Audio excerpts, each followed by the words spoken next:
Good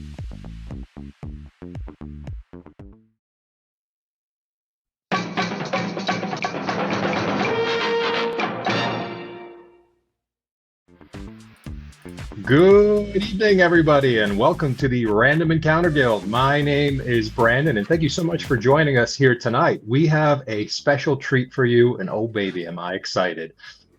Blades in the Dark, role-playing game by Evil Hat and John Harper, and in my opinion, the greatest role-playing game in the last 20 years, has been going through a few exciting changes, including their Deep Cuts cut, which we as a group have been figuring out, and I think we're getting pretty good at it. And additionally, there has been an official supplement that is rolled out for Blades in the Dark called Blades 68.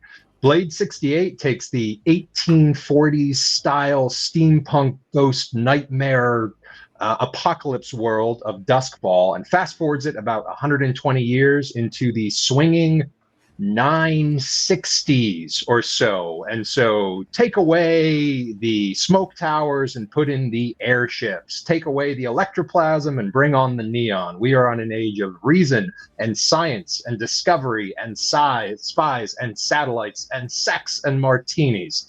And so what we're going to be doing tonight for one night only, maybe, is a caper through Duskfall 68, where these beautiful players, who I think a lot of you are familiar with, who I'm going to be turning over the mic to soon, plus our very special guest, my very good buddy Justin, are going to be running through a score tonight. It's going to be fast. It's going to be loose.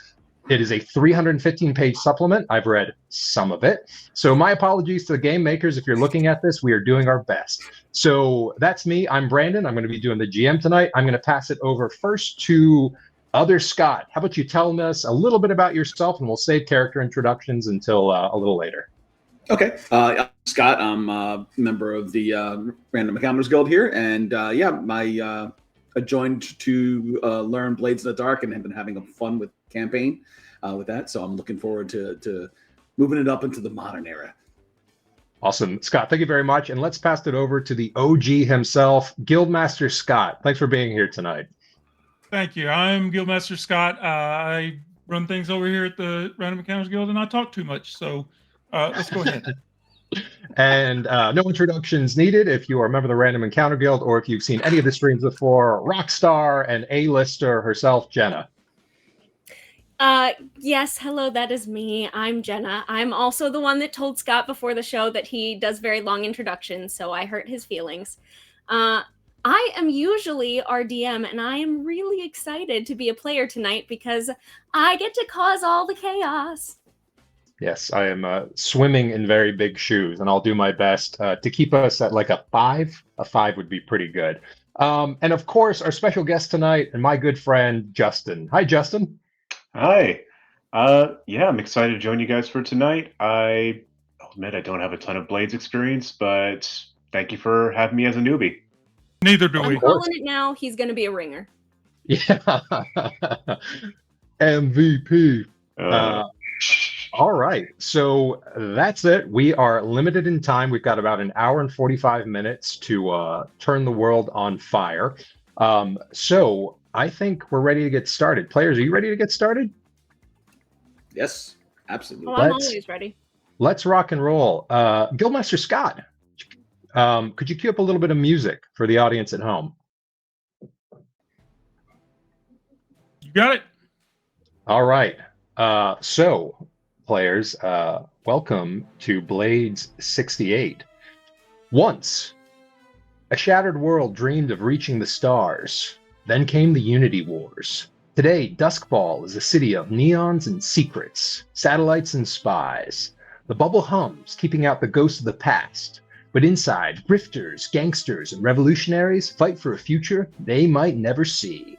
Airships glide above the smog, carrying the rich and the reckless high above, while rebels and radicals fight for a new world in the filth below. The Cold War burns hot in boardrooms and back alleys where life is cheap and secrets are priceless. The sky may turn blue for a few fleeting hours every day, but in this city of sin, the only thing that truly shines are the blades in the dark. We have our own Jared Logan! Yeah, my apologies to Jared Logan. His is a lot better. But this was inspired by that. Blades in the Dark 68. We fade to black, and the episode title pops up: Runway to the Stars. We fade to black again because it's the 60s and they had a lot of star wipes and black wipes. So we fade to black again, and you find yourself in a dimly lit briefing room, thick with the scent of burnt coffee, stale cigarettes, and cheap aftershave.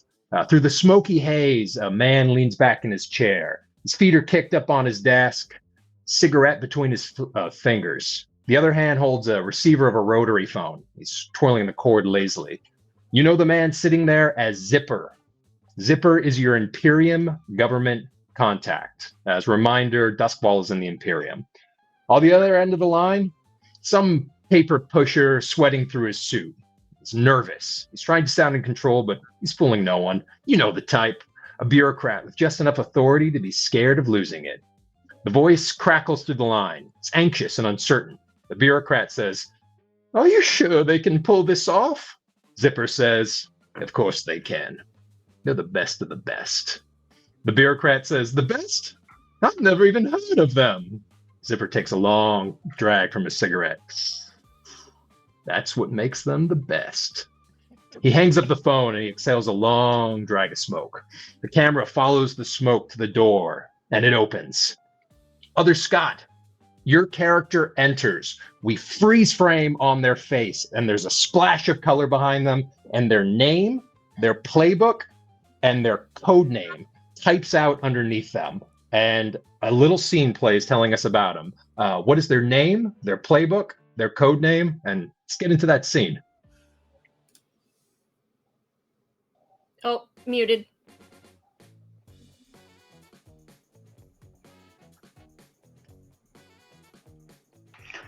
I don't know what happened there. Sorry about that. There we go. Got it. Must have hit something.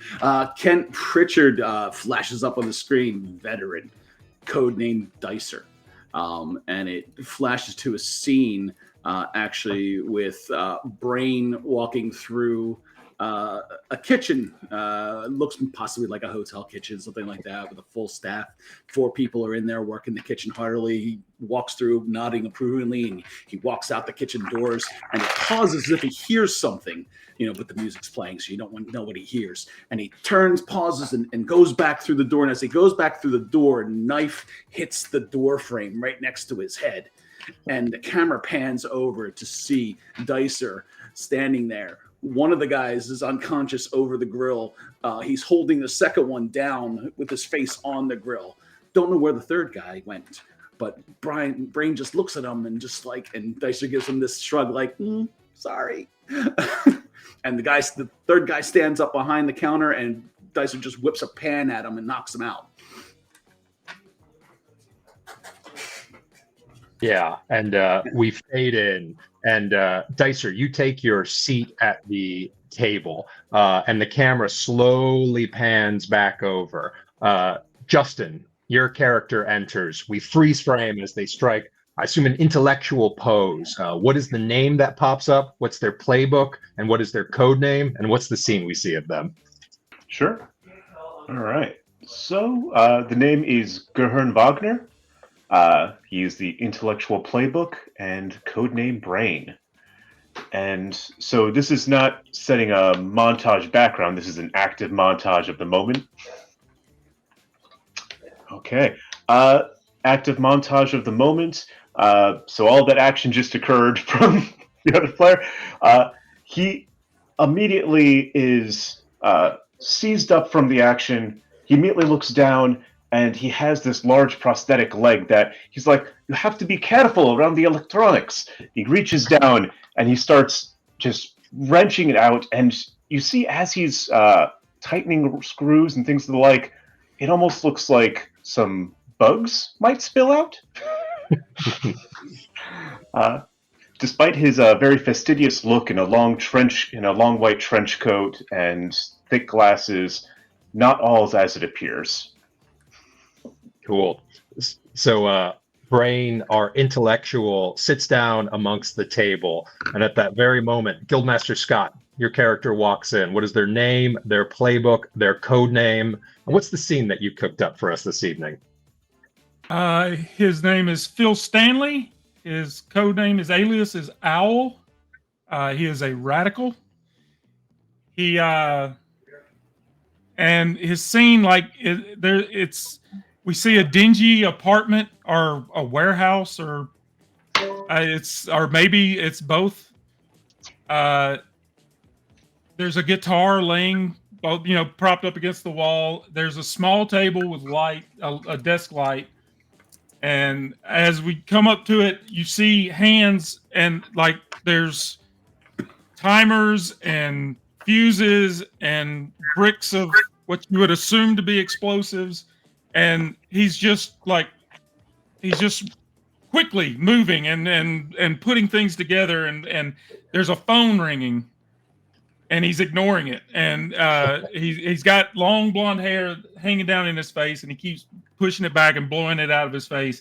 And he just keeps working. And finally, he throws his pliers down and reaches over and grabs this phone and just listens and says, "Yeah, okay." And he hangs the phone up and gets up and throws on a denim jacket and a hat and his dark glasses, and grabs his keys and gets in his van and makes his way to this meeting that he's been called to. Excellent. And then finally, I think the door opens one more time in a haze of smoke and intrigue. Jenna, your character walks in. Name, playbook, and code name. And what's the scene you got for us? My name is Velvet Blackburn. I'm the swinger, codename Belladonna. The smoke clears over darkness, candles, a skull, a casket. And then you see out of the casket comes up this woman with long, ridiculous black hair and far too much makeup and a plunging black gothic dress. Hello, darlings. Welcome back to the Midnight Maven. I have been your host, Belladonna. Join me again the same time next week for more stories of woe and terror. If you make it that long. And the camera pans back. And we pass another camera and pan back farther and see that she's on a TV set. And cut! Bells, lights, everything pops back on. Oh, it's so hot up here. Her stagehand comes and hands her some water. Oh, I'm sorry, Miss Blackburn. I didn't realize that you were still filming. I thought I had just seen you back in your dressing room reading. I would have had your water sooner. It must have been. Oh, I must have seen your stunt double. I'm so sorry, Miss Blackburn. Stunt double, darling. I do all my own stunts. You must have seen a ghost. Cut to black. Excellent.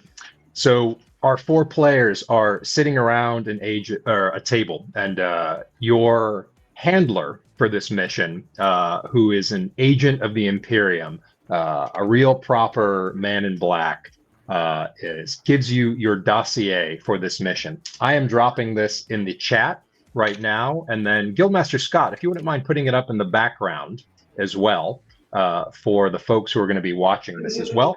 This is a visual aid for folks. You don't actually need to look at it, but there's going to be a little bit of information in here as I kind of go through it. When folks can manage to get this, I think it's a JPEG open. Just give me a thumbs up.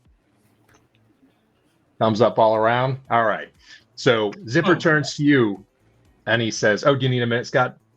No, I've got the screen set up. I thought you were throwing me something different. No, just the thing that I sent you before. So all right, go for it. Zipper says, "Listen up, darlings, because the clock's ticking, and this one's a real showstopper. The Duskball space program has sprung a leak. Someone high up, someone with clearance, is selling the Imperium's future to United Scoveland Covenant. The prize? Top secret spacecraft schematics, the kind that could turn this Cold War into a firestorm. We don't have all the details, but one thing is clear. Tomorrow night, a Duskball space program traitor will be handing off those schematics to an agent of the United Scoveland Covenant. The venue handoff, the Eminence, an airship, a floating palace of excess, and the host, none other than Celestine. Yes, that Celestine, editor-in-chief of Chic, Duskfall's tastemaker, and the woman who decides what's in and who's out. Tomorrow she's throwing a party, the party of the year, the kind where a word in the right year can topple an empire. Somewhere in that glittering chaos is your target, a dress.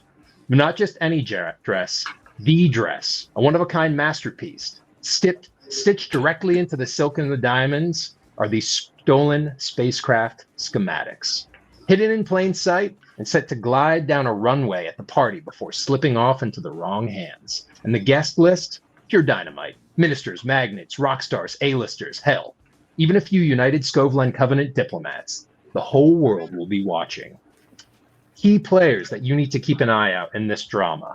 Number 1, and this is the photo on the bottom left, Esme Voss, codename The Walk. The face of the show, beautiful, untouchable, and maybe more than just a model. Does she know what she's carrying, or is she just another pawn on the board? Number 2, the Duskfall Space Program employee, codename Traitor. We don't have a name, but we know this. They're high-ranking, well-connected, and paranoid. They set up this handoff carefully, which means they'll have an escape plan if things go wrong. And number 3, Giannis, the Scovelander agent, codename The Money.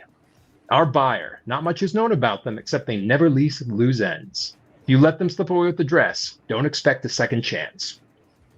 The Eminence, the airship, will be lifting off in 24 hours, right at blue time. Make your plans, gear up, and keep it clean. You have 3 objectives this evening. Number 1, infiltrate the gala. You are not on the guest list. Not that's ever stopped you before. Number 2, locate the dress. It's being worn by Esme Voss, who is the top model. At some point, she's going to walk down the runway. The dress will then be handed off to the Scove agent, presumably by the Duskfall Space Program Traitor. We do not know the exact mechanics of the handoff. Number 3, extract the schematics. If you take the dress, swap it out for another one, or cut it right off her back. I don't care. Just get it back here. Lethal force is authorized this evening. However, that's not going to stop the Death Raiders, Section 6, and the Reality Wardens from coming after you if you pull a trigger. That's your mission for this evening. So, players, typically in Blades in the Dark, this is when we would do a gather information session, but for the sake of time, we're not going to be doing that. Here's how it's going to work this evening. Ask me a question. Tell me how your character might have gotten a little bit of that information, and I'm just going to tell you. I'm not going to give you unlimited amounts of information, but we will do that. As a reminder, you're being asked to go onto an airship this evening. There is a very exclusive party that's going on, and you're being asked to steal a dress which contains schematics on it. A Duskfall Space Program employee is presumably facilitating this handoff and is being handed to a Scovelander agent. So what I want you to do now is just start asking me some general questions. It could be, do we know anybody on the guest list? What's the layout? Anything like that. And I will just simply answer. Jenna. Darling, we don't even need to worry about getting the invitations. I could have gotten them at any time. I just didn't want to go because I heard my ex-boyfriend might be there. But a job is a job.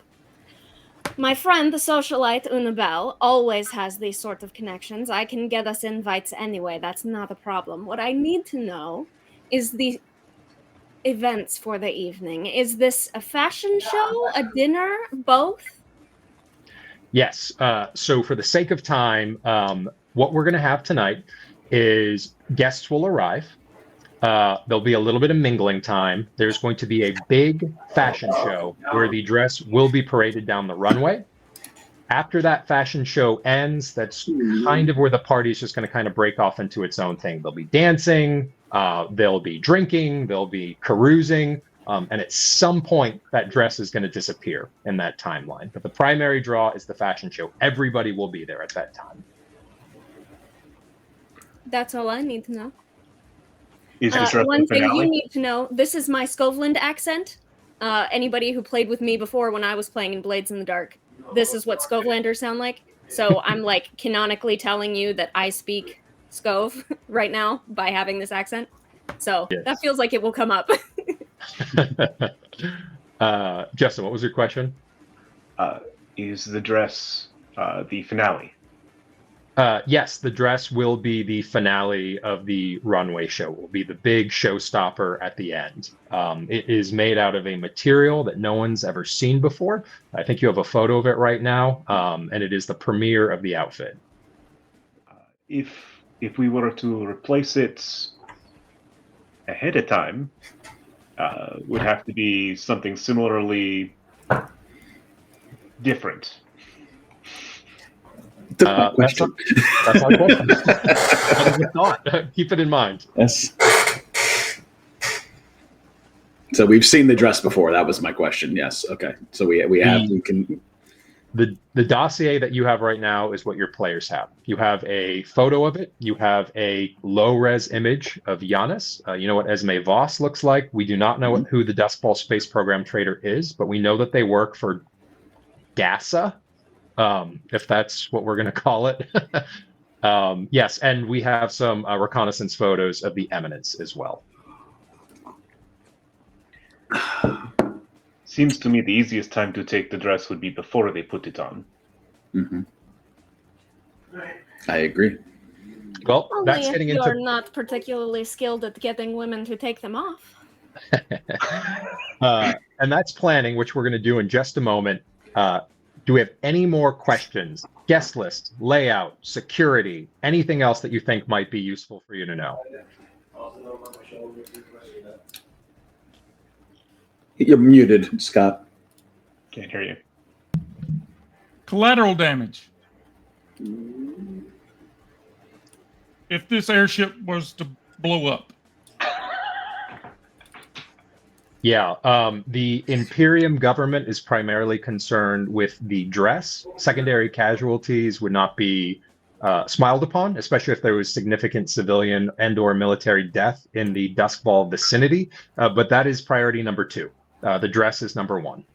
What kind of? So you can't get us. Oh well, she's going to get us on the guest list. Darling, we already have invitations. We need a list of DSP employees. Yes. So what you're able to ascertain in your small time is there is a very high-ranking DSP employee there. Her name is Professor Elias Thorne. She is very high up in the administration. That is the only person on the list of somebody important enough on that list that you would suspect to have access to that kind of information. Professor Elias Thorne of the Duskball Space Program. Okay. And I would probably be interested in knowing what security is around both the dress and Esme Voss. Yes, Esme is a A-lister. She is a Heidi Klum style figure from the 60s. Expect a couple of meatheads to be around her at all time. That almost includes any of the VIPs at the party. There is muscle there, and they will be carrying their weapons in a way to discourage people from messing with them. Additionally, because this is in the purview, there is going to be a reality warden there this evening as well. Those are the Death Wardens from Blades in the Dark. They are the arbiters of death. No one knows who they are. Nobody knows how old they are. Nobody even knows what species they are. But if there is a death, that is the person that they will be calling there. It would be very rude not to invite one of them. All right, we have time for one more question. What are the... Go ahead. Oh, I was curious about the safety measures, evacuation measures that the craft has, in case we need to leave it urgently while it's still in the air. Are there jetpacks? We know that Professor Elias Thorne was in charge of outfitting the airship, the Eminence, both militarily and logistically as well. And while we don't know exactly the mechanisms for people to escape, we know that it is possible. And there would be some sort of personal mobility assistance device to help people move from the sky to the ground. I've been called that before. All right, Scott, I'm going to give you a bonus one just because you were asking at the same time. Is there a dress code? We need to. Is it formal? Yes. What's the plan?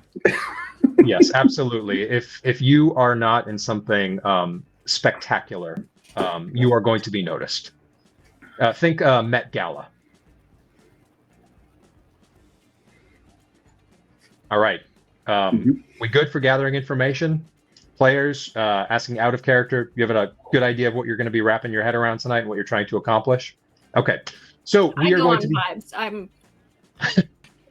I've not thought ahead.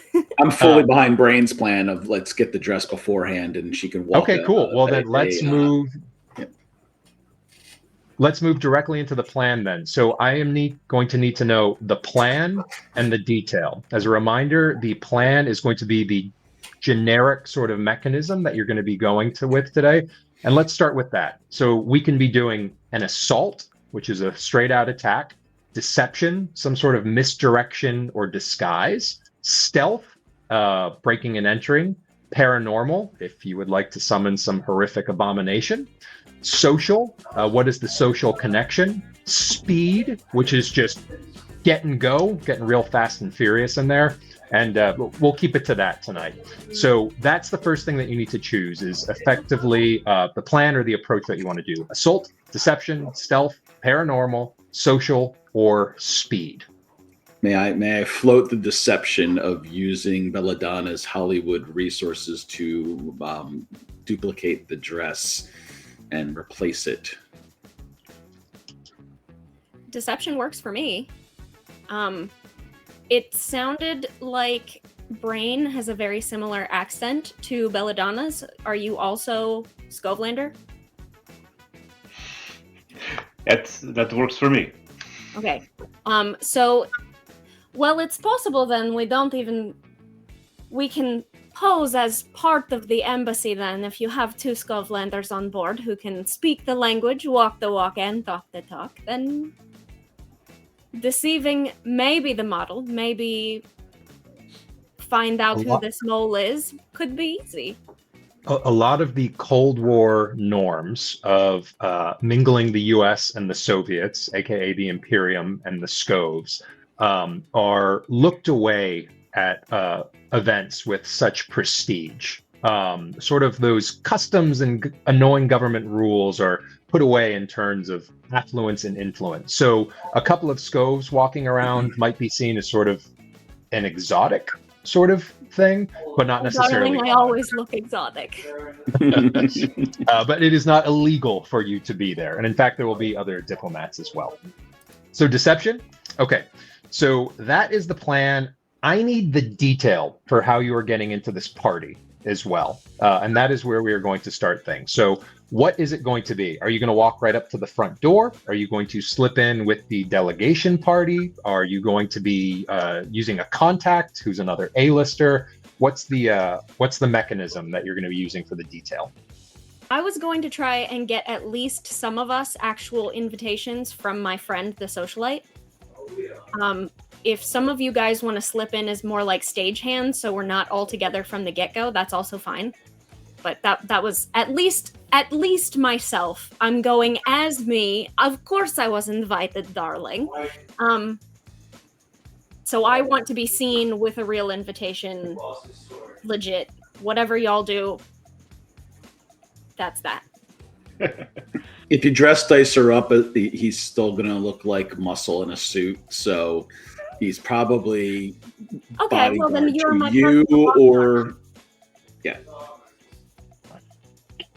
All right. That sound good with everybody? Yeah. Okay, excellent. So I am going to roll the engagement roll for you right now, which is basically to determine how we start things. So is this operation particularly bold or daring? Yes. Is this operation overly complex or contingent on many factors? I don't know yet, so I'm going to say no. Does the plan or detail expose a vulnerability of the target or hit them where they're weakest? I'll say no. Is the target strongest against this approach, or do they have any particular defenses or special preparations? I would say no. Can any of your friends or contacts provide aid or insight into the operation? Jenna, did you have a specific contact that you were thinking about? Yes, Unabel, a socialite, is a contact on my list. Excellent. All right, so we'll take 1D for that. Are there any enemies or rivals interfering with the operation? Oh, you didn't ask that question, but yes, there are. So minus 1 die. I did also say that my ex-boyfriend might be there. And are there any other elements you want to consider? No. So that all shakes out to 1 die collectively. Let me shake that for you right now and kind of see where we land. That is a 4. So that is risky. So this is sort of standard operation, nothing particularly bad and nothing particularly good. So we find the 4 of you on the, you have taken up a mini airship, which is a sort of pathway to the stars, and it has brought you up to the eminence. You are shrugging shoulders against the equivalent of Pulitzer Prize winning novelists. There is a musician that is lighting up the charts right now, who's kind of up on this sort of little boat with you as well. And there is a famous TV cook as well, who is selling millions of books, the joy of mushroom cooking. And as you are ascending into the clouds, the sky starts to turn blue. In Duskfall 68, there's something called blue time. For a few hours a day, there is an engineered blue sky with real sunlight. And boy, oh boy, is this the glitziest Ritz that happens right now. A lot of Duskfall residents claim that their blue time is the original blue time and the best blue time, but it is allowed certain luxuries, and being up in the clouds during blue time is something that very, very few people get to see. You are walking right towards the main entrance on the 2nd floor of the eminence right now, and there are a couple of meatheads with shaved heads, you know, that kind of like so big that the skin kind of curls back up on the back of their head. They're just trapezoids on their neck, and they are checking the guest list. And Brain, you immediately spot weapons that are being concealed and carried on them. Before you walk any further, I need to know your load for this score. This can be different from all of you. Are you going to be going in light, or are you going to be going in heavy? Light loads are not noticed unless somebody really pats you down. A heavy load, somebody is going to know that something is going on with you, if you're noticed. Well, I am wearing an extremely revealing skin-tight black disco ball dress. So I'm going to have to go light, because otherwise you'd see it. I'll go light. I don't feel comfortable bringing lots of arms. Scott?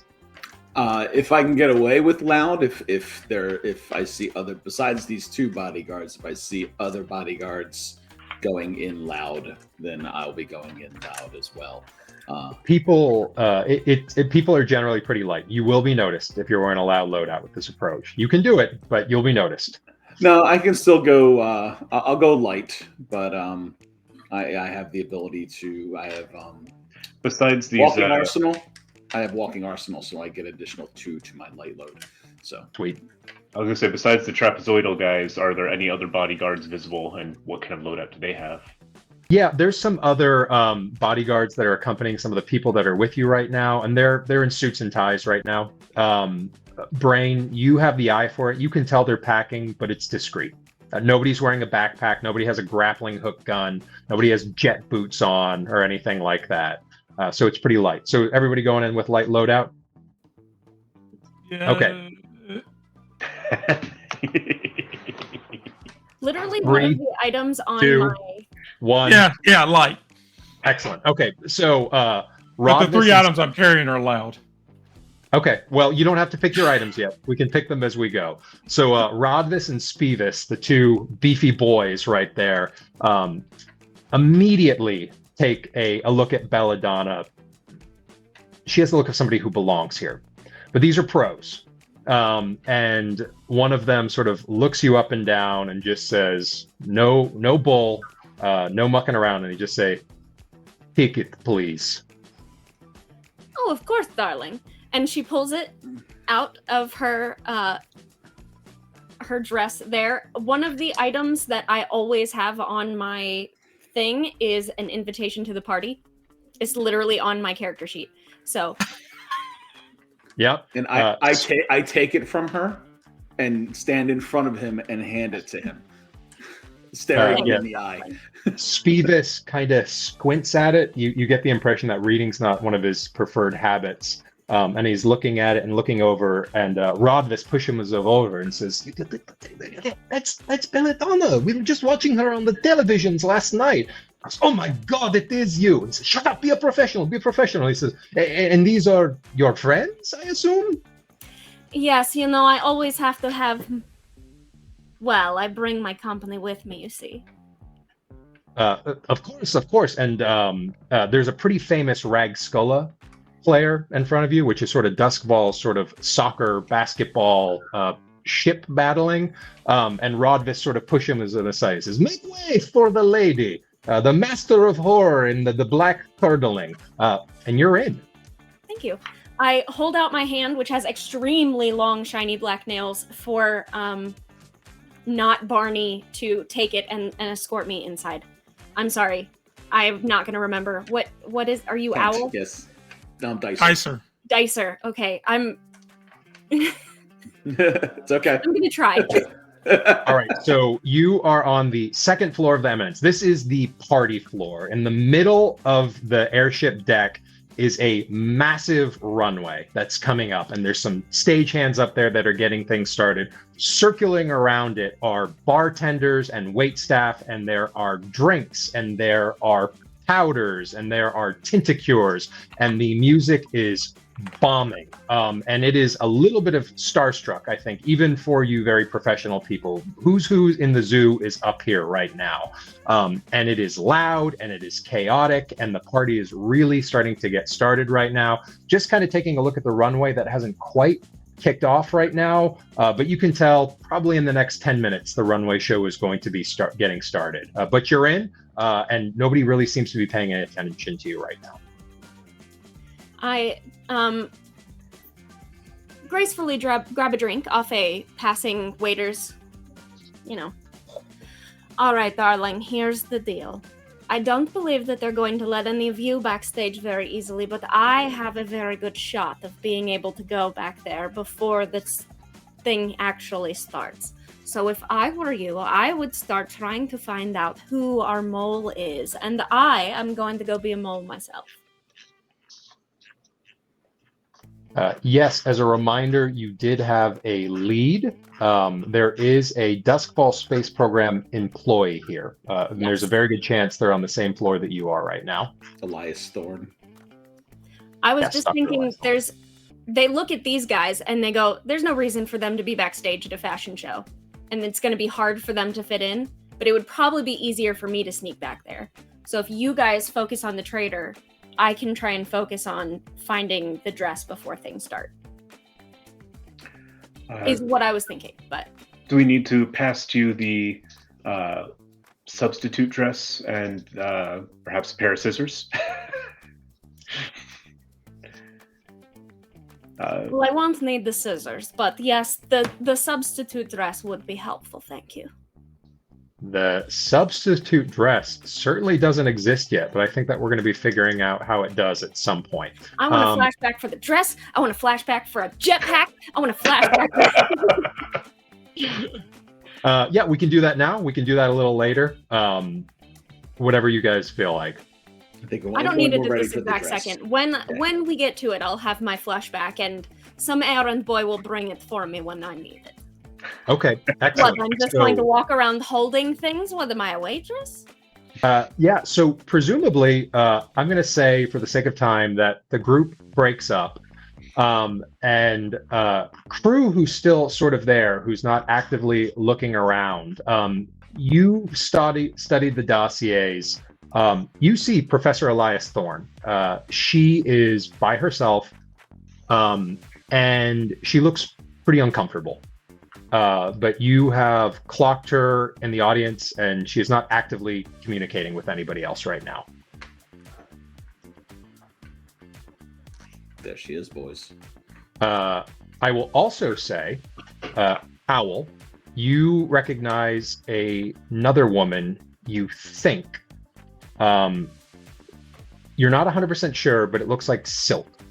Silk is a cat burglar from a gang called Silk. You're not sure if this is the same Silk or other ones, but this is somebody who knows their business very, very, very well. And it's not your favorite thing that somebody else is here right now.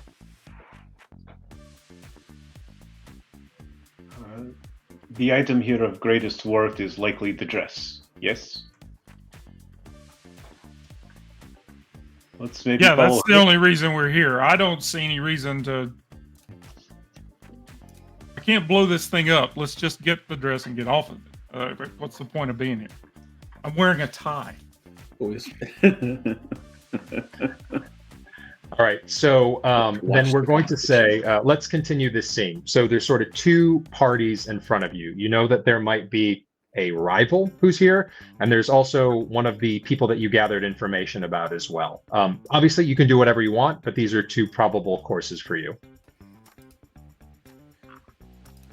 I mean, I doubt Silk is the contact that's here for the dress, but Silk is here for the dress.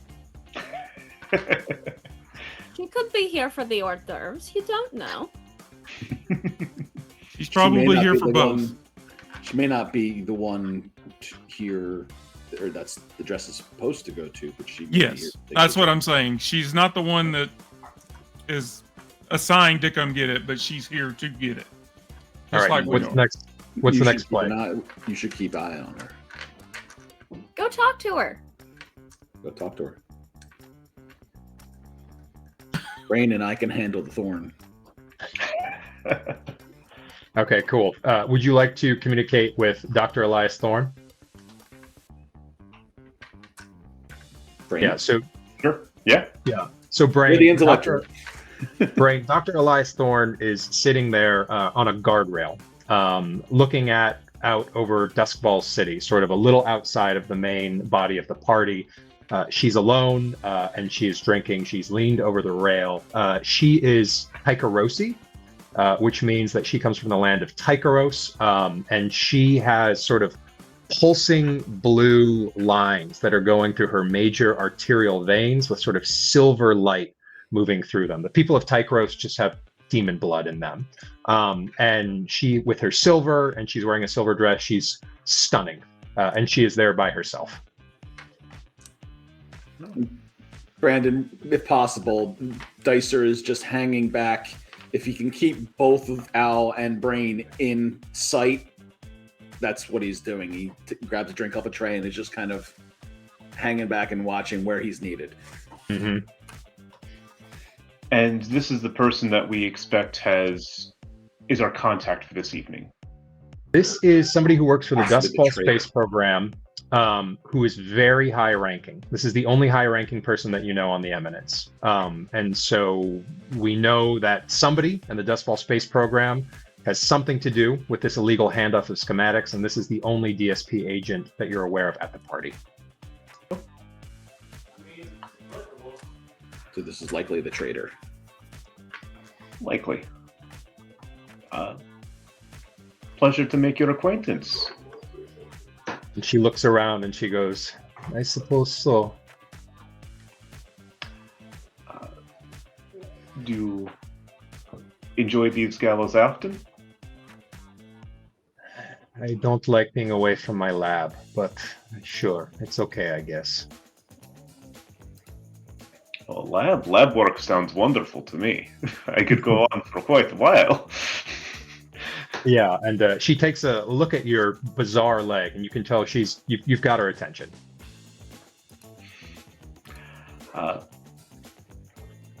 Tell me, will there be anything of import to look out for here? The only thing to keep an eye out for it is snakes and terrible men. What I'm looking for is the end. The end? The end of the night. Let me get back to my life. You're not with them, are you? For God's sake, it's never enough with you people. You force me to come out here. You hold my husband hostage. It's enough. I'm here. What more do you want from me? Well, that was easy. I am just here to have good night. Perhaps meet someone of similar interests. I had no idea. Well, das Vidania. So, is there anything specific you were trying to get out of her? I think I just got a bombshell already. I don't know. Is there anything specific that we need out of her? You should probably ask her if anyone has told her where her husband is. That's fair. If she's being a traitor, it sounds like she's being a traitor against her will. Yeah, does sound that way. Your husband taken, do you know where? I don't know where he's taken. It's so complicated. They said, wear this dress, come here, be seen. I don't know why, but here I am, okay? There's nothing else for me to give at this point. Oh, she's not the traitor. I'm not with you. Yeah. Just your only purpose is just to be seen? I don't know what my purpose is here. My purpose is to do research, to advance humanity, to bring the sun to the sky. But no, stay on the fucking ship, they say. So that's my purpose, apparently. Who's they? Are there any other coworkers here who you might recognize? She gets pretty suspicious. This is risky. You are getting into pretty sketchy shit right now. Justin, Jeremy, I want you to give me a roll. You gave me a whole bunch of information. I want you to give me a roll. Give me a roll for how you're getting this information. I don't care what it is. What attribute do you think, or which one of your action dots do you think you are using right here to sort of push it? We've talked about sort of your scientific thing. You've got a bond with her. You tell me what makes sense, and I'll let you roll it. Let me get to my page. Looking at the wrong one. I mean, if I can try to bond with her as though I'm someone in a similar field, looking to maybe there's another person of science here. Works for me. Sure. Would that be wrench or study? I'm not as familiar. Wrench is sort of like mechanical sort of stuff. I would say either one of them are fine here for sort of science stuff. I'll go study. Okay. Would you like to push yourself, or I can offer you a devil's bargain if you'd like? Here we Always go. take devil's bargains, darling. Always. Always take them. I will give you an extra die. Would you like me to hear the devil's bargain? I'm always up to hear it. You will not be the only people that are going to be participating in this conversation and say someone is going to see you having this conversation. But you will get the extra die no matter what happens. Let's go for it. Great. Okay, so roll whatever die you want and add an additional one. I'm going to say right now, this is actually desperate for standard effect. So go ahead and mark yourself an XP right now for taking a desperate action and roll them die and tell me the highest one. Where do I mark that? Just, if you got a piece of paper, just write 1 XP. Oh, we can do the details later. Yeah. All right, give me that roll. Tell me the highest one. All right. So am I rolling for each point of study or just 1 die for study? 3 dice. 3 dice. Okay. 3 dice. I 3. did your sheet for you. Hmm? I did your XP. Oh, thank you. A 3, a 3, and a 4. A 3. Okay, so we have a success with a consequence. So that is a success. So She looks to you and she says, "Science is the universal language. The only other man here that I recognize from DSP, his name is James Wilkinson. And he's the fucking snakiest of the snake. He's disgusting. If anyone knows anything, it's him." Devil's bargain, I'm going to roll this into you. While you are out there, a party photographer snaps a photo of the two of you. Shook! Takes the photo and walks with it. I hope I look good. It would not be the best if there's a record of you being here. Do I see that? Oh yeah, you see it. And that's where we're going to leave the scene. We're going to switch the camera. Jenna, what's going on? Well, I am walking backstage, of course. So what kind of situation is it to get back behind the catwalk? Is Curtain. this like a security situation, or? It's relatively low security. You can kind of see there's a utilitarian entrance, and you see some of the caterers coming in and out. And I think somebody with as much show business experience as you have would sort of recognize that there's a small set of stairs that looks like it's going up into the dressing room. And I'm going to say there are 2 more guards there. They could be cardboard cutouts of the other one. They don't look particularly as aggressive or interested. These are kind of the Walmart version of those. And they're sort of waving people through and going back in and out, things like that. Okay. I was trying to figure out if I'm trying to prowl or if I'm trying to stand out. I have chosen stand out. So I am going to do that thing where you walk in with a pizza box or a ladder and pretend you're supposed to be there, except I'm just going to walk in there in the dress and heels that I'm already wearing. Okay. Obviously, I'm supposed to be backstage at a fashion show, darling. Look at me. And he says, "Look at you, indeed, but I'm sorry, this is for models only." I'm sorry, did Sangria not talk to you about the change in the show? He flips through a bunch of papers. I don't see anything. I mean, we don't always get the latest printouts, but I haven't heard anything. Well, now we're at an impasse, darling. Are you going to be the one that holds me up and holds up the whole show, or are you going to go find Sangria and get this problem solved? And he looks right at you, and he pulls his coat aside, and there's his piece. And he says, like, "Look, unless you have authorization, you're not getting back there." Okay. I would like to use a flashback to do that then, because I had already talked to Una about getting the party invitations anyway, and if we already knew that we were going for a dress and it was going to be a fashion show, of course I was going to need something to get backstage. So, whatever badge it is very handily just. There's like one tiny strip of fabric here that I've precariously stuck it to. Sure. It's holding on for dear life. Yeah, sure. Give yourself 3 stress for that flashback. Not a problem. Where is the stress on this sheet? Okay, maybe it is. Okay, here, found it. Yeah, 3 stress. And you've got the pass at this point.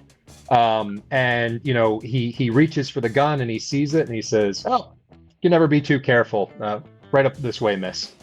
I understand entirely. I such appreciate you keeping all of us safe during these troubled times. Absolutely. And the other one says, what was your name again? Just as he's checking the list. He's going to let you pass. I would like you to make a modified roll of some kind right now. You are either going to succeed or succeed with a consequence, but tell me what you're rolling to sort of finish this action. Sure. I'm obviously rolling sway, but I do have a question. One of my keys is Gothic Beauty. Yeah. I don't know if I can... Tick. Yeah, done. Twice, actually. You got it during the first interaction with Rodvis. So yeah, absolutely. Give me a roll, and we'll kind of see how this goes. Sure. So I have 2 dots in sway. But what would the Devil's Bargain look like, darling? The Devil's Bargain is going to be, you are not the first person who's pulled this gambit this evening. I love company. 3 dice. A 3, a 4, and a 6. 6, excellent. So yeah, he apologizes. You can tell he feels a little bashful. Lets you through, and he says, and while you're up there, say hi to the other representation from your agency. I gotta say, and I hope you don't take this too candidly, she was a stunner. And well, we only hire the best there. And you begin to ascend the staircase, and we smash camera back downstairs right now. You have just learned that James Wilkinson is another DSP agent here and is probably the real traitor. And as this is beginning, the lights dim down. The fashion show has started. The first model is walking out right now. Party's getting going.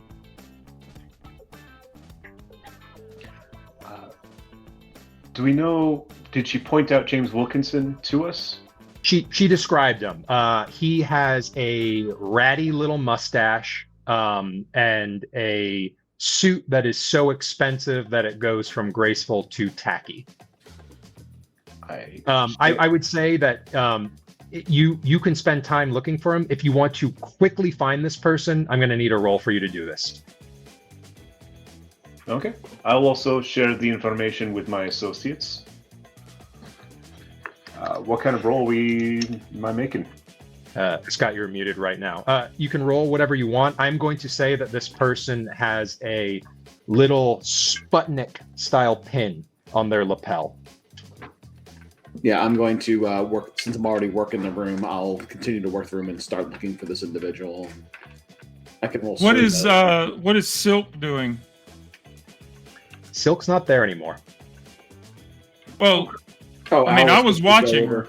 Yeah. You when you were watching Silk, as you were kind of going back and forth, you saw Silk also go to the utility entrance and go upstairs.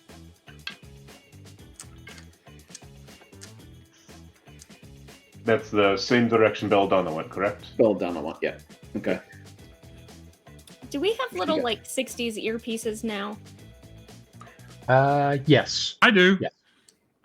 It's in my loadout. Nice. Nice. That sounds convenient, yes. Yes, I'm going to say you've all got earpieces in there just for the sake of convenience. And again, I don't know the rules, so Evil Hat, I'm sorry, they've all got earpieces. So yeah, go ahead. I mean, it's like I said, it's in my loadout. That would be something that I would make and give to everybody. We wouldn't go in the field without them. So. Okay, so actually, Scott, would you mind just ticking that, and we'll just say it applies to everybody? Yeah. Well, I mean, it's in my there's not even a box next to it. It's just something that my character has. Okay, excellent. What is the plan here? How are you trying to find James Wilkinson? I would like to survey the room. Okay, great. So yeah, we've got pulsing sound. The music is starting. The first model has walked out. She's wearing a Aruvian sand dress, which is pulsing and glowing with sort of electroplasm, and it is syncing in time with the music as she's walking down the runway. It is dim. It's going to be a little hard to find it, but yeah, go ahead. If there's a roll you want to do, give me the roll. I do, but is there any type of Devil's Bargain? Yes, the Devil's Bargain is that the photographer, who currently has a very, very discreet and illegal photo of you doing an illegal activity, is going to start exiting the party.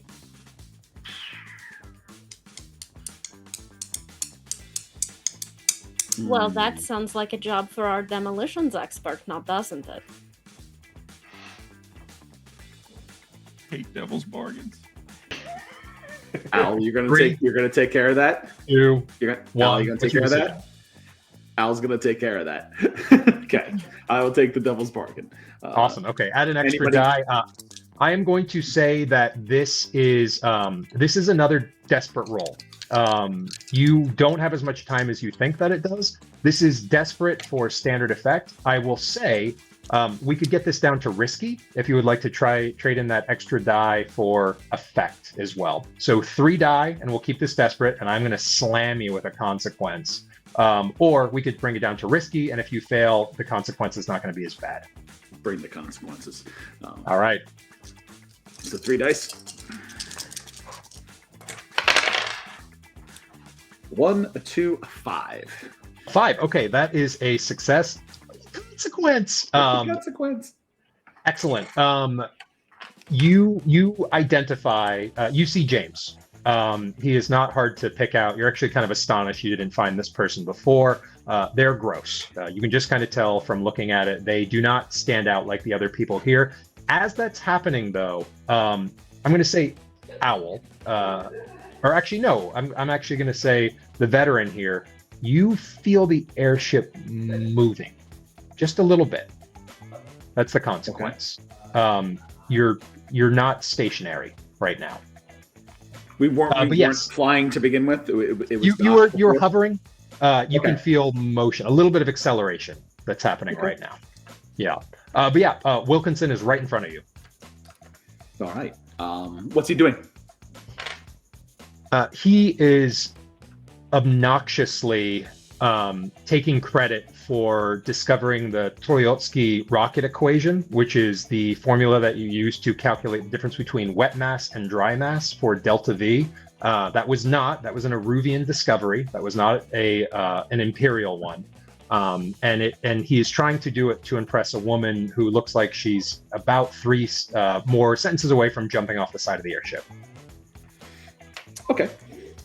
And he's being a little pawy and handsy as well. All right, I'm going to move through the crowd towards him with a drink in hand. Okay. And intentionally bump him. Okay, great. And right as you do, the second model hits the catwalk. Okay, and James looks over himself and he says... And I spill my drink on him. Yeah. As part of that. What does Dicer look like? He's a former war veteran. His hands are scarred. He's barrel chested, very large. He's not the muscle neck kind of guy, but he has a weight to him. Is he a clean cut military, or is that kind of like So like no, that's gone by the wayside. This is 20 years ago. I'm in my 40s. He's he cleaned up for this, but it's the pomade from the 60s is pushing his hair back. He clearly it's the Norman Reedus style, but it looks like it's been cleaned up. So James looks down and he says exactly what you would anticipate him to say. He says, "You have any idea who I am? How dare you?" You spilled my drink. That is not how entropy and fluid dynamics work, sir. Not that you would know. And I put my hand around him and let me help you get cleaned up. And I kind of, as I trying to turn him towards the bathroom, I just boom in the gut and help him to the bathroom. I would say make a roll, but you are a slab of meat and this guy is a twig. This guy is under your thumb. I am going to say that a couple of people notice, but nobody's really paying it any mind. Everybody, eyes are up on the stage right now. You're getting away with it. Forgive the double pun, scot-free. You just hear the woman, hit him again. I'm sure she didn't mind, yeah. Okay, so we're going to pan the camera right now. We have a reporter who is moving towards the exit gallery. We have things that are happening upstairs right now. Who wants to take the scene right now? Owl will. I mean, if he's got to stop that reporter, he will make his way. He'll let him get out of the room proper, so there's not a scene, but he's right on his heels. Okay, yeah.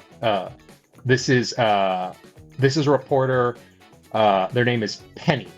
You recognize him as a tawdry gossip columnist. And yeah, moving towards it right now, and he is in the crowd, but you can see the camera. They're not trying to hide it. But are they headed for the door? Are they just milling about still? They're beelining for the door right now. This is a person on a mission. They know the photo they got. This thing is worth a lot of money. They know Brain? I was like, wouldn't I just be a nobody talking to someone who is very pretty? They know that that person's being set up as the traitor. Come on, guys, get with it. Yeah, they know that somebody up there who wasn't supposed to talk to anybody is talking to somebody right now. So she's there to take the fall for the other person. Put that together a lot faster than I thought you would. Yes, we precisely. only have an hour left in this mission. I need you to come with me fully. Okay, so yeah, he will follow him once he gets, like, he may go over to the door and just kind of loiter around, and then as soon as he goes out the door, he will just step out. And like in this hallway, are there people around, or are we kind of? Oh yeah, there's people everywhere. No one's paying attention to you though. You're just another face in the crowd. Yeah, but yeah, you're there.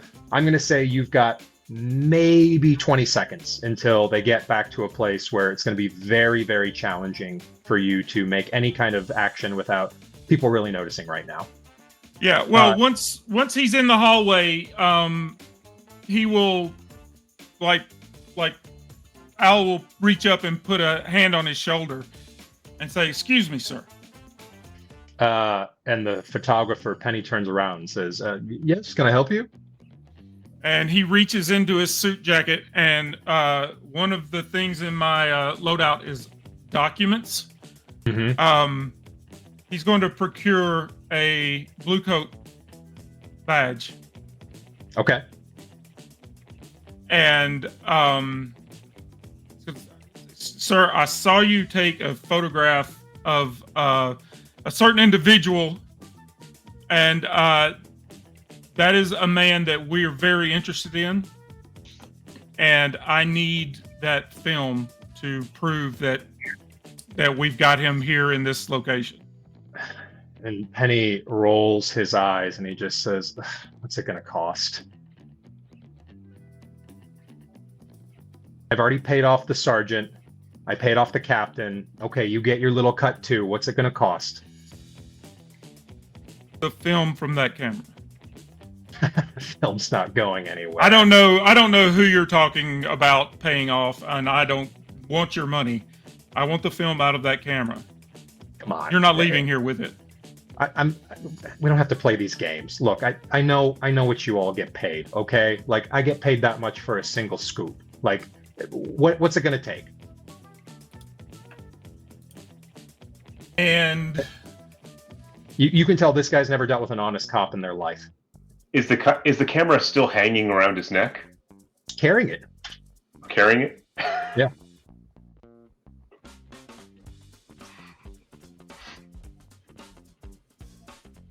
It's the kind that has a wind on it. with the flash. We're in the future now. No, Yeah. it's not the kind that has an accordion bit on it. It's full metal, heavy, chunky boy, but you have to wind it to move the physical film. Yeah. So Scott, what are you going to do here? This guy is he thinks you're a cop. He doesn't believe that you're a clean cop.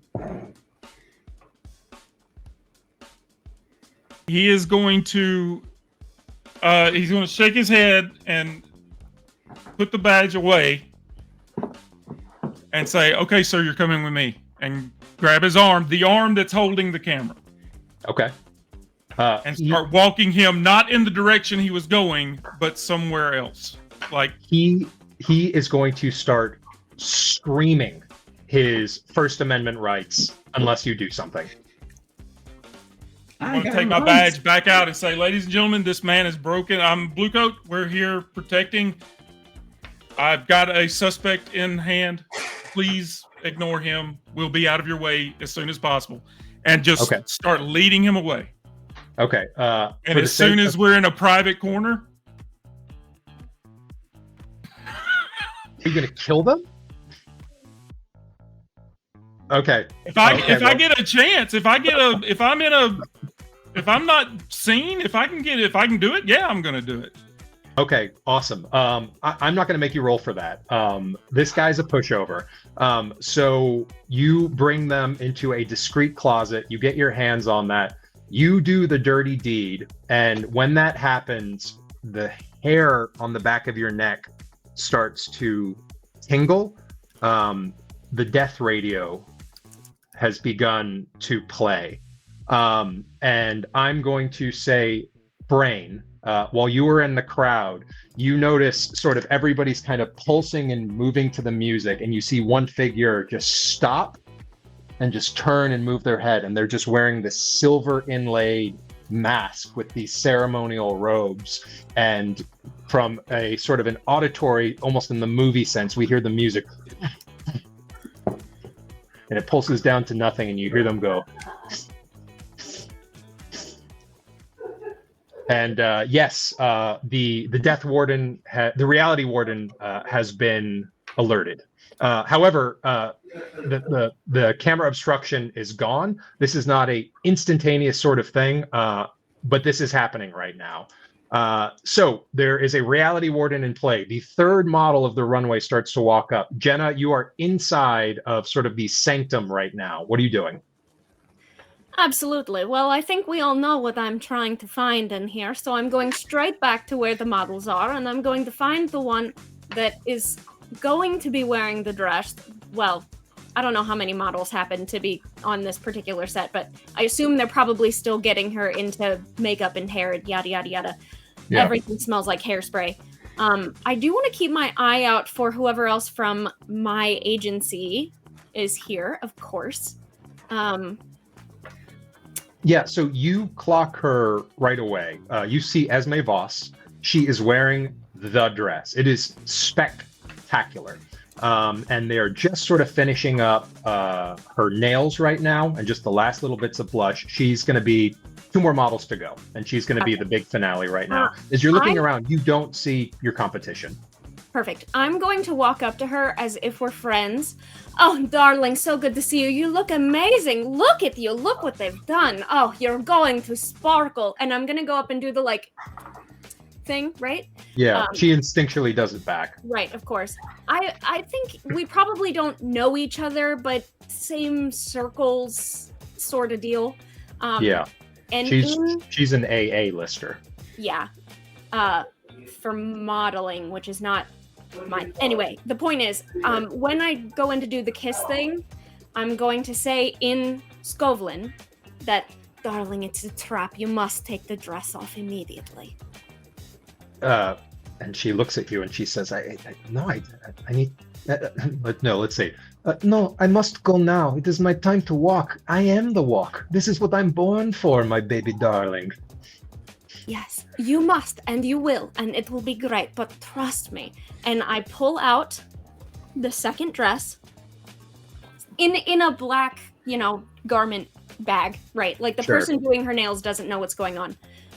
You're in great danger. You must hurry. But I know you're famous for those quick changes, and you can do it. You must trust me. All in Poland. Yeah, this is 0% what she wants to do right now. What are you doing to sweeten the pot?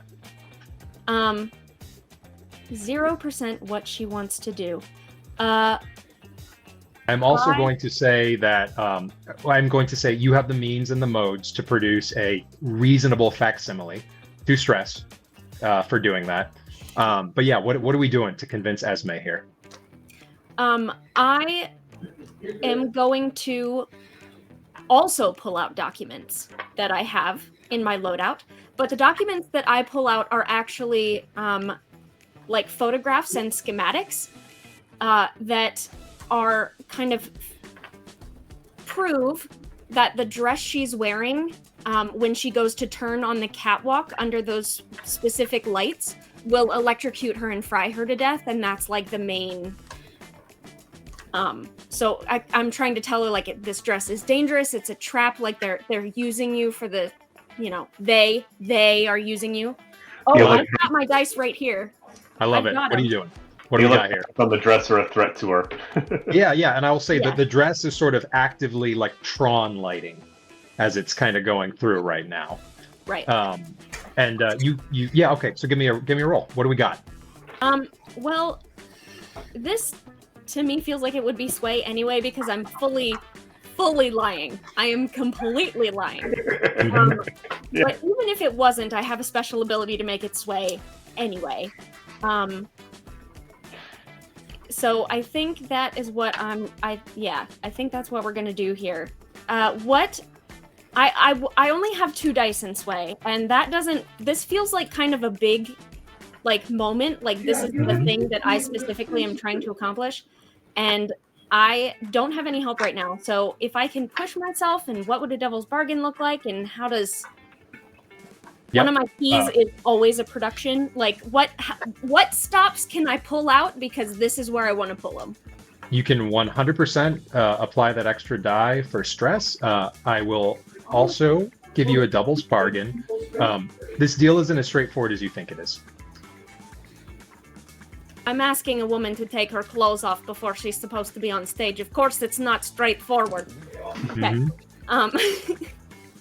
That sounds entirely reasonable. So, 4 dice? Yeah, go for it. I have 2 in sway. Okay. Yeah.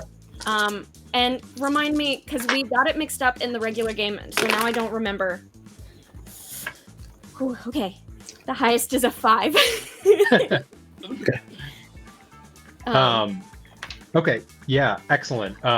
So is pushing yourself 2 stress? Yeah, it is 2 stress. Okay. So I'm at 5 stress. Not I'm going to I've started a clock. I actually started it as soon as we had a murder. Thank you. That was awesome. That happened. So what happens is Esme is just like, that bitch Celestine is trying to set me up. She is old. She is nothing. She's irrelevant. I don't care how rich she is. I'm not dying for that woman. I don't give a shit. And so she starts derobing and taking her things off, and she's shimmying into the dress, and she's like, I don't care what you do with this thing. But she storms out and she says, as soon as this is done, Celestine is going to get an earful of this. The whole ship is going to get a hairful of this. But she says, but I'm a professional. I'll be doing my job first. And yeah, That's right. You tell them. You don't let anyone walk over you. You So, take those orange stilettos and you walk right back over her, damn it. excellent. So That's you how I have got where I am. you have the dress. Yes. And I'm going to switch the scene back right now. We're with James Wilkinson, the traitor. What's happening? I'm gonna grab water. I'll be back. So yeah, he's kind of bowled over, and because he had the wind knocked out of him. So I'm taking him to. I'm assuming there's a balcony. There's a your viewpoint of the beautiful outside, and getting the view, the clouds and the blue, and make way. Man needs air. Not feeling well, and heading over to get him some air. You got the place to yourself. Is anybody else with you right now from the crew? No, because I think everybody is dealing with. Well, I mean, Brain could be following along. It could be following. Okay, so you and Brain are there, and you're out on the balcony. And let me roll a fortune roll, actually, just to see how private this is for you. I'm gonna roll 1 die. Oops, I missed. Okay, that's a 6. You've got the place to yourself. Oh, beautiful. So I'm gonna use a flashback, if that's okay. Of course, anytime. First, Brain, do we want to speak with him? I mean, he's a man full of lies. Is there anything important he could give us? You can ask him later. And I shove him off. I want to do a flashback. Okay. Yeah. And have a friend of mine, Brackley, who was a deserter in the army. I reached out to him, and he is positioned under the Zeppelin with a transport. Okay. Cool. And is waiting the drop. Great. Okay. Yeah. So that works for me. That's a pretty gnarly flashback. Give me 3 stress for that. So typical Indiana Jones, no passport type of right off the edge. Yeah, Dicer's Batman. Okay, so the DSP trader is, I will say, within shouting distance of you right now, but effectively no longer going to be making any kind of interaction on the ship. Is there anything that you would like to still communicate with James Wilkinson while they are still in shouting range? And I will say pretty freaked out and handled right now. We will have many questions for you later. Okay, and as James is out there, he starts laughing. His little ratty mustache is kind of shaking up and down and up and down, and he says, "You stupid fools! You think you're gonna get the dress? It's not the next day." Target acquired, mission accomplished, men. Please save some champagne for me. What was the last thing you said, Brandon? He says, "The dress isn't on Esme." It's not. Oh, crap. And he starts laughing and falling over and peeling and crying, and just being a gross little boy. I just look at Brain. Like, I'm not the thinker in this group.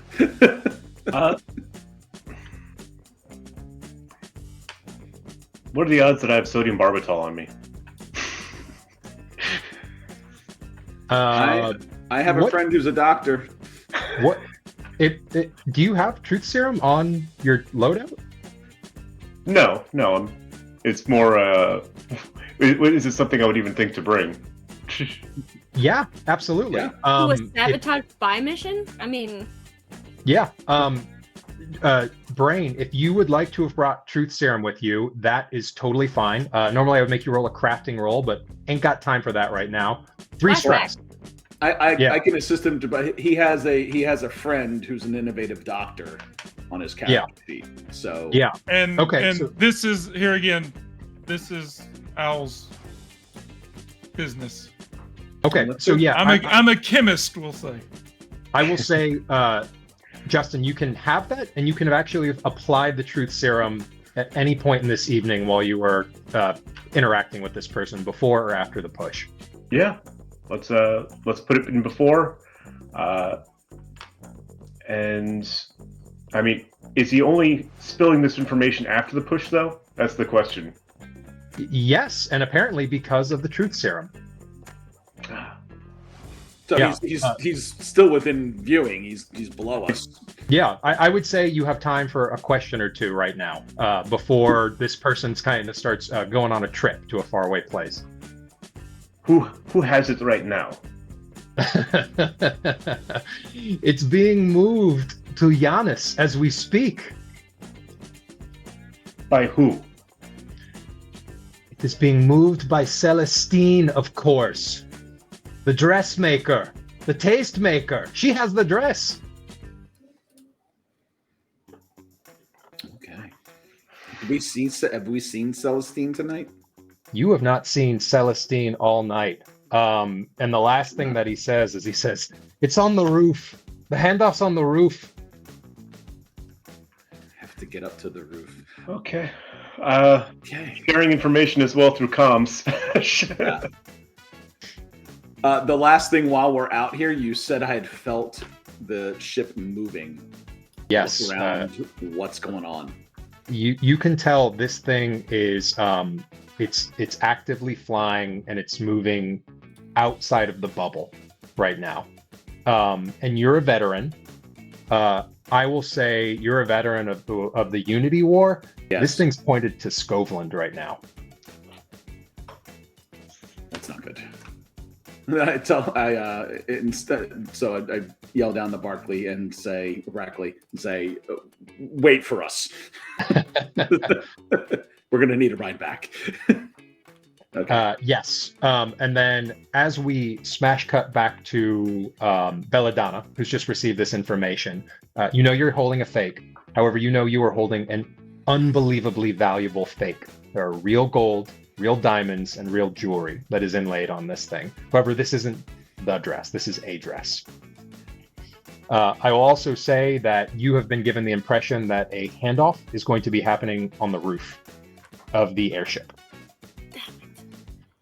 She looks down at her wildly impractical dress and wildly impractical heels and goes, "Of course it would be on the roof of a damn airship."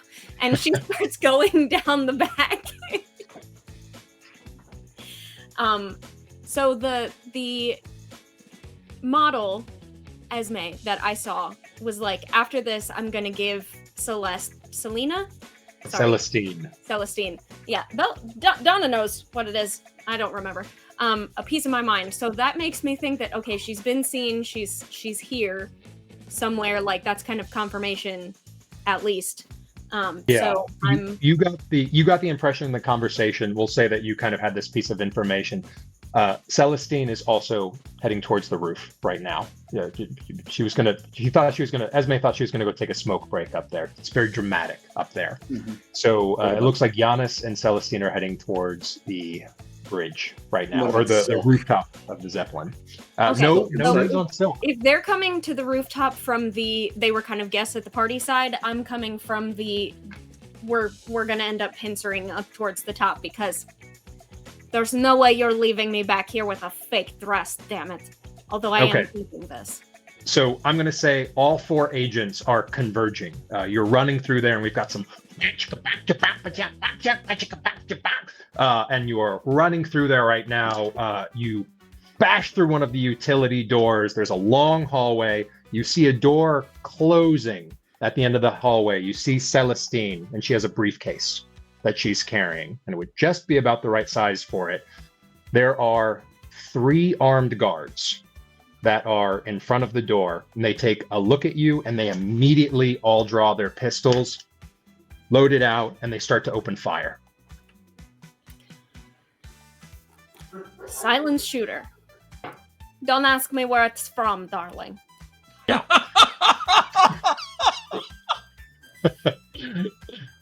So you are up there. They're pulled their guns. You are more professional than they are. What are you doing right now? Oh, I'm sorry. Actually, it's fine concealed shooter, so it was finally concealed. There you go. Are you asking me? Or I'm asking everybody. What are we doing? Well, I'm shooting back. I am also shooting back, but my silent shooter is not a silent shooter. I'm pulling out a light machine coil gun. Okay. It says it's 1 tick, so apparently it's a light load. Okay. Brain, what's your plan here? Would I be able to flash back a gadget to use? Like maybe Oh yeah. Maybe a sonic device hidden in my fake leg? Yeah, sure. You get that's for free for you, right? Yeah, just something that maybe to debilitate those who have devices in their ears pointed at a direction. Like all of us. I want over there when I fire it. I want to charge you so much stress for that, but you took the ability. So no, that works. That just exists now. You invented it. Okay. Sorry, I don't mean to interrupt. I don't think you gave me any stress for the flashback to own the dress. Like to actually the flashback for the dress itself. The documents I had, but the dress I don't think. What's your total stress sitting at right now? Right now I'm only at 5. Okay, give yourself 2 more. Did. I thought you gave her 3 at the beginning, and then I pushed myself. We said we'd do it. Yeah, we said we'd do it. So I was like, that's not enough stress. Yeah. So good. I'm at 7 now. Okay. Okay, great. All right. Bullets are about to be fired. What's the action here? Go in any order that you want, or do a group action, whatever you think is right.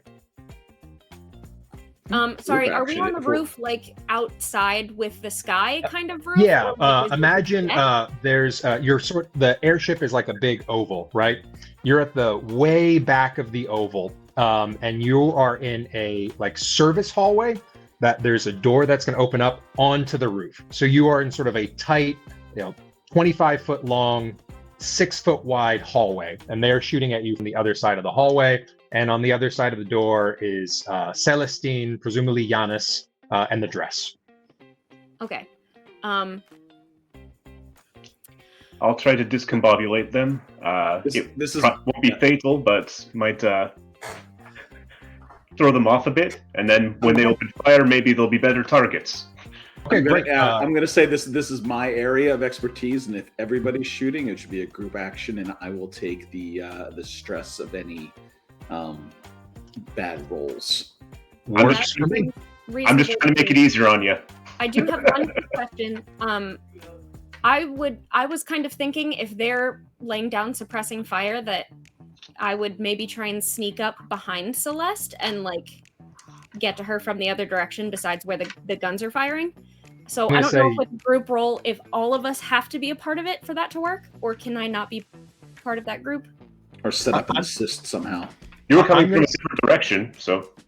Yeah. I want to say if you want to do some sort of stealth or something like that to take advantage of sort of this to slip through, sure. Yeah, I love it. Okay, perfect. Well, so the thing about stealth is I have a this is the end. F it. I have something called an Echo Twin. I call her my stunt double. And I can take 2 stress to basically have a ghost of me. So I'm going to have her be with them. And then I'm going to sneak up from where I actually am. Done. So this will be the end of my stress, and after this kind of finale, I'm sort of out of it. It takes quite a lot to make a whole nother one of these, you understand. Okay, I'm going to say I'm going to remove you from being able to facilitate or assist with the gunfight in any capacity, but anything else you want to do, you can rock and roll. Gunfight, what do we got? Group action going here? I think so, yeah. I'm not firing a gun, but I am going to toss a little present. Okay, so does that matter? Does that mess you up, Scott? Nope. Okay. So everybody roll the action that you are going to do. If it is, I think that would probably be wrench for you, Justin, but you can kind of do whatever you want. Guildmaster Scott, whatever you think is appropriate. You two roll first. Yeah. Yep. And tell me what the highest result is. 4 for me. Okay. 6. Okay, great. So we're good to go. So give yourself, that's actually going to go ahead. So other Scott, give me a roll. Okay. And I'm going to say this is desperate. However, with the amount of mayhem that you're causing, this is going to be for great effect. Okay, and I'm going to push myself as well. So I'm adding a die. 2 6s and a 3. Okay, we do not need to screw around. What exactly did you toss, Guildmaster Scott? A stun grenade. He's going to yell eyes and throw a stun grenade at their feet.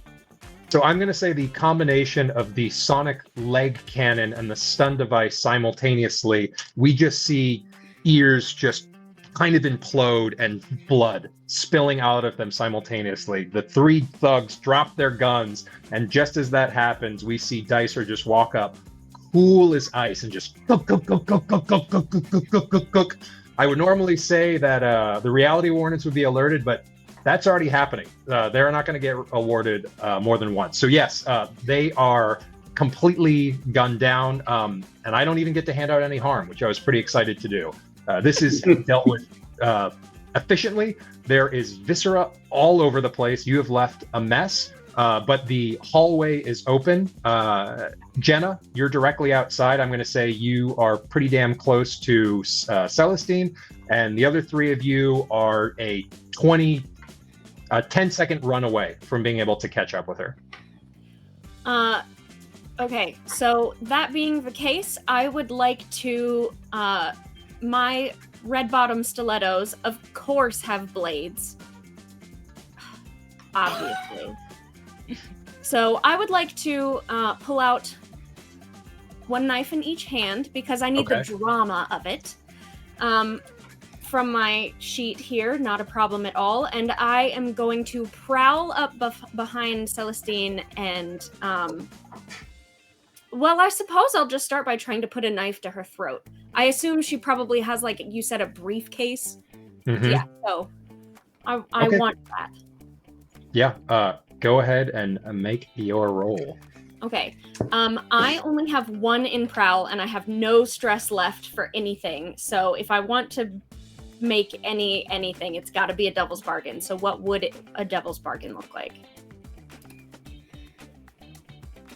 Okay.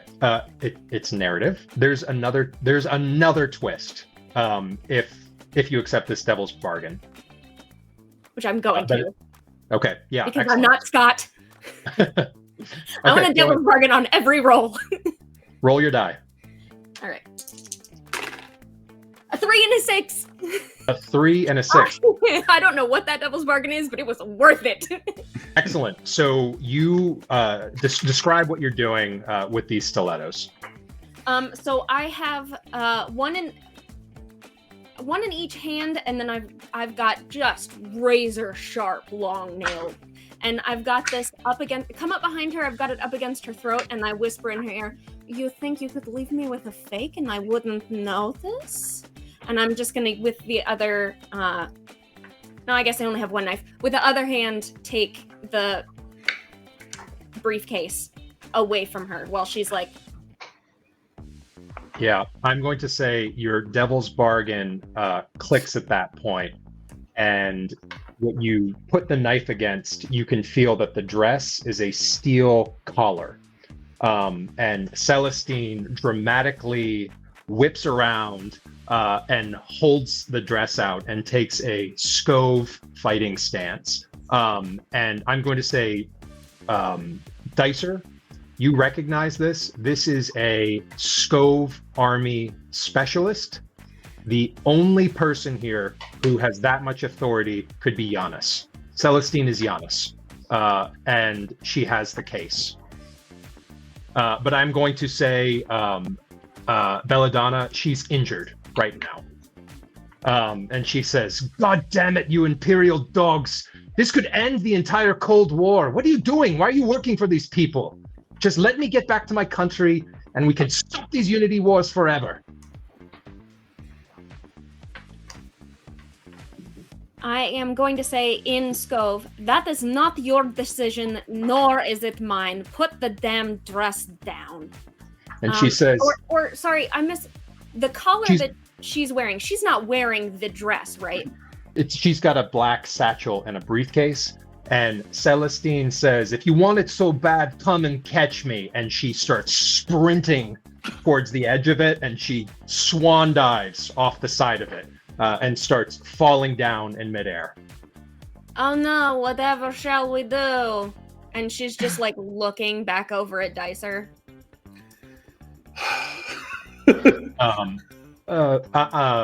Brain. But might I try and take the case from her as she runs? I don't really care if she lives or not. Can I take the case? Or can I try? You can certainly go for a try. I'm going to say simultaneously, because Jenna inspired me. Brain, when you were talking with Professor Elias Thorne, you got talking to science. Professor Elias Thorne outfitted this entire aircraft with weapons and personal devices. You look over at all of this drama, and oh baby, are there escape jetpacks lined up right there.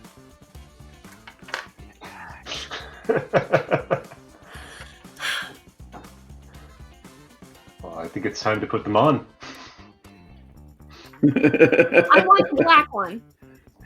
Yeah, okay, great. So your jetpacks are on. Celestine is flying, and her over-engineered fashion dress with the collar, chunk, chunk, chunk, chunk, chunk, chunk, and she also is jetpacking right now, and she is setting off into the night. The ship continues to turn. She's flying away in her Moonranker-esque jetpack. What do you do? I'm going to pull out an electroblade. They don't play very well with jetpacks or electrified armor. It's going to do the same thing. There you go. Okay. Is everybody coming in knives hot? Mm-hmm. Okay.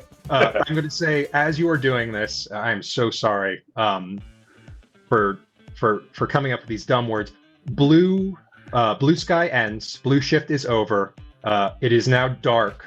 The fragments of the sun are out, and as you fly forward with your electroblades, the only thing that is shining in the night sky are the blades in the dark. Blades in the dark. There we go. Yeah. He said So- I have a special item. I don't have I have an electro blade, but it's called a heat blade, and it actually cuts through metal. All right, blades are flying. So- You are streaks of night. The camera shifts to a reporter on a rooftop who is reporting on the gala and is giving radio reports about the death radio that's been played. And as they do that, the cameraman whips over their shoulder, and we see 5 little streaks of light splitting away from that. What do you do? Getting as close to her as possible and trying to cut her jetpack with my heat blade. Excellent. Okay, give me a roll. Again, we're going to go with skirmish, and I would like to push myself. And I am going to go below her. Mhm. I want to be underneath her if she drops that case. Can I get Excellent. assist? Yeah. Is that an assist? We're going to die for assist? I don't think Would I'm Would that someone be an allowed. else? assist? Or somebody else with their blades also helping? Yeah, Yeah. I can assist. I don't have the heat blade, but I can. Okay, Yeah, so electro- Justin, yeah, okay. take 1 stress for the assist. Okay. And Two. give me the skirmish roll. Please fuck up. A 2, a 3, a 6, and a 6. Oh, you. Okay, well, hot diggity dog. Those Monopoly dice are hot. So, as we see, Dicer, veteran of one of the Skovlin Unity Wars, flies in hot and tight, controlling this thing. This is not the first time Dicer's been in one of these. And with a perfect swing of the blade, I think you cut the fuel line. And because you rolled a 6, I'm going to say, Jenna, I apologize for stealing the spotlight from you for a second. You come in and you execute your plan, and you are able to disengage the briefcase simultaneously, which then falls down and Scott right into your down. hands. Yep. And we get a bad green screen effect of Celestine falling down into the city, Hans Gruber style. And as she falls, inexplicably for some reason, her jetpack explodes about halfway down through the city, and shrapnel rains out. And the 4 of you, briefcase in hand, fly off into the night with not only the dress, but a dress as well, which is worth stacks and stacks of coin. And at that point, we pan back over to the eminence, and there are 2 shadowy figures at the prow of the ship looking on and seeing your 4 lights pierce off into the sky. We can't see their faces. They're shrouded in darkness. They're both holding drinks. And one of them says, "It looks like the plans have moved." And the other one says in a very imperial accent, "It doesn't matter. There's a lot of plans in play right now." And we cut to black and typed out, "Runway to the stars. Mission complete." And that's where we'll end things tonight. At A some one point, shot, baby. At some point, I wanted to say, "So, Brain, what are we gonna do tomorrow night?" I have a question because I was wanting to use something really cool. What is conviction? I can't find it in the book anywhere, but it's on my character sheet. You probably have a special ability. I do. Yeah, so basically it's a free resource for you to use at that point. So it gives you, I think you're allowed to use it. Yeah. So basically if you have that special ability, you're ticking off conviction. It's like it's its own like almost mini stress sort of thing. It's a finite resource you have to use. They're like Every skill playbook has one. points, spell points. The one Yeah. on my sheet is called Mojo. Mhm. Everybody has like a thing. Yeah. Oh, maybe Um, I've got something here called deadlocks. Maybe that's what it is. Yeah. We'll explain later. Don't worry about it. It's fine. Yeah, we'll figure it out. Yeah. Yeah, but Okay, anyway, I had a excellent- really cool, like one of my special abilities was really cool, but I couldn't find what conviction was, and I have to use it to use the ability, so I didn't know what I was getting into. All right. Well, excellent work, everybody. I'm glad we could do this tonight. And so for anybody who's watching, this was the playtest of Blades 68, an official supplement to Evil Hat's production of Blades in the Dark. Thank you for the excellent players for being here tonight. I really enjoyed this. This was a lot of fun. The 60s vibe Sorry, is the rolls were so good. Well, we kept it into like an hour and a half, so thank you for rolling so well. Because my complications little list that I came up with was diminishing. Airships, jetpacks. It was fun. No, the thing is, literally, I asked you for a devil's bargain on every single roll, which is something that I will always do, basically. Yeah. So I use up a lot of complications. What can I say? I'm a complicated person. The cool thing Right. with a radical, you get. I did see you get XP for solving coming out of a problem with mayhem. So I gave myself an XP for killing that dude. Right on. Because I mean, it says when you can't talk your way out of it and you blow it up instead, that's an XP. Yeah, right on. So I think officially, stream-wise, I want to say, again, thank you to all the players for being here tonight. Thank you for joining us at the Random Encounter Guild. Again, my name is Brandon. You can find me on this channel typically on Tuesdays, where I am playing in the fabulous game that is GM'd by Jenna and most of the players here. Unfortunately, our special guest, Justin, is not a regular, but that's what makes him a special guest, and I really hope we get to see him back again at some point. For the time being, this is the only plan that we have to play Blade 68. However, if there's energy and enthusiasm again... No, it's not. I can tell you, we're coming back. I dressed up. So yeah, I will do that. And then Justin, we quickly typically do a quick outro. Let me pass it over to other Scott. Anything that you want to tell us about or anything you want to say? No, had a great time. And hopefully this will not be just a one shot.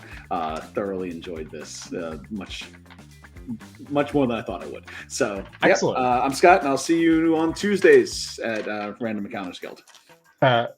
My good friend Justin, you don't have to do an official sign off. Any thoughts or anything that you'd like to share? Just having done this, had fun. It was wonderful meeting all of you.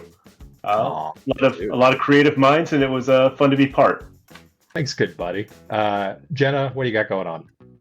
You can catch me on Fem Gamer Party tomorrow, where I'm going to be playing through Eclipse Eclipse Protocol. I screw this up every time. And then, I run the normal game on Tuesday, so come watch.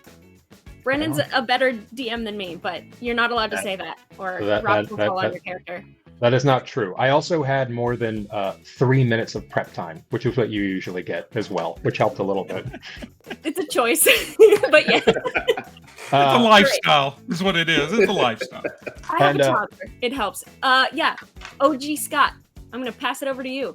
Yeah. I am Guildmaster Scott. I run things here at the Random Encounters Guild. And Justin, any game we've got going, when we throw something out, anybody's welcome. If you see a game come up that you want to jump into, just sign up. I always put it in as you sign up for it and first come, first serve. So anything you see, you're more than welcome to jump in.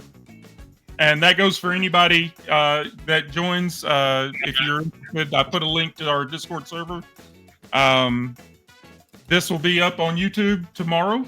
We always upload next day. Sunday night, we have Alien. I'm starting an Alien game. I've got 4 players, none of who have played the game, 3 of who have not seen an Alien film. So you have no idea what you're walking into. And Monday, we've got our Simba Room game is starting. And then Tuesday, we'll be back here for more Blades shenanigans. A Valentine's special. Oh man, my only regret tonight is we didn't take a break.